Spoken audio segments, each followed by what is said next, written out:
Hi guys, Brian here, and today I want to give you my quick impressions of Transformers Generations Jhiaxus. That's how you pronounce it because it was when this character was created, it was basically created when the Marvel Comics was canceled, and so they kind of, as a joke somewhat, named their new character Jhiaxus.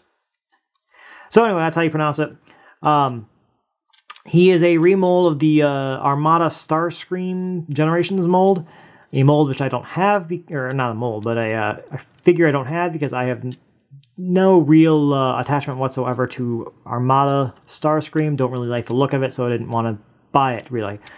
I do love that he has a face cover hiding his face in robot mode, or in vehicle mode. There is no other point to this panel except for in vehicle mode. If it wasn't here, you would see his face. But the vehicle mode itself actually looks cool. I like this type of jet. It looks Cybertronian to me. In fact, I highly debated buying a second version of this mold just to repaint it as one of my Fall of Cybertron characters because I just like the mold so much. It's got a nice looking jet mode to it. It's got a doesn't look like an Earth mode jet really. It looks like a jet, but not an Earth mode jet. I don't like these things on the back, but that's for the missile launching gimmick, which I hope that works because, hey, that worked better than I expected it to. Basically, you just push these in, and it fires the missile, which is just a friction missile, and they go flying. And with those missiles, actually, it does kind of have a cool look when they're locked in. But you can fold up the landing gears, obviously. And that's it for vehicle mode. You can kind of see, or you can definitely see his arms, and that kind of sucks, but isn't egregiously awful. And his guns are actually pretty darn awesome. I actually don't display him with these guns because I don't really know. I don't know, it doesn't seem iconic to him to need guns, but then again, I don't know. I'm not drastically familiar with the character, and these guns are just too cool to have with this guy. So I generally don't display him with him. I also don't display him with these white things on it. I literally open this backpack up and take these out because they look ugly to me. So I actually had to put them back in for the purposes of this video, and this guy doesn't quite fire as well as he used to. Since after I finish this impressions video, I'm going to take them back off again. I don't really care. And for some quick size comparison, here he is with Fall of Cybertron Ultra Magnus mold. So you can see he's rather beefier than him. In basically every dimension, they are Jhiaxus is bigger than Fall of Cybertron Ultra Magnus mold, or Optimus mold, if you wish to call it that.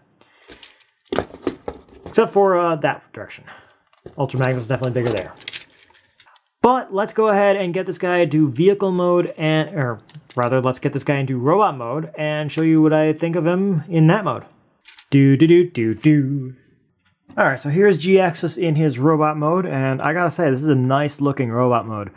It's a bit thin-chested, and actually, honestly, I considered using this mold as a basis for a female character, but I really like the look of this mold in robot mode. Articulation-wise, his head's on a ball joint and can do, it's rather tight, but it can do basically anything you need. It's also on a hinge, so you can get a little bit farther upward. Not anything else farther down, unfortunately. The arms have a joint here that can go in and out. They can go around, and they would get in the way of the wings. Bicep swivel, elbow joint that is pretty decent for a non-double jointed arm. And a wrist swivel that only goes inside. I'm going to go ahead and take the guns off now. I really don't understand why they went with this style of wrist when they could have just turned this into a ball joint and gotten some wrist swivel in addition to being able to have this style of wrist so I can go in for robot mode, or vehicle mode. I don't understand why they chose this instead of a ball joint. Nothing at the waist because of the transformation prevents a waist swivel. His thighs can swivel, his hips are on a ball joint so they can do anything you want and go in and out very nicely. His knees are amazing due to transformation, and his feet can go forward and back, but they're tilted at an angle so they can get an A stance on its own. Basically, his feet are awesome despite having the capability of not being awesome. And these guys can fold up to shoot out the missile. And the wings themselves are on ball joints and can basically have a whole bunch of different options for how you display the wings. Like, I actually like displaying the wings, if I can do it quickly, like this. And since they're on ball joints, I could have just taken them off and put them back on to do this, but I decided not to, because you can do it without. So I actually like putting the wings like this.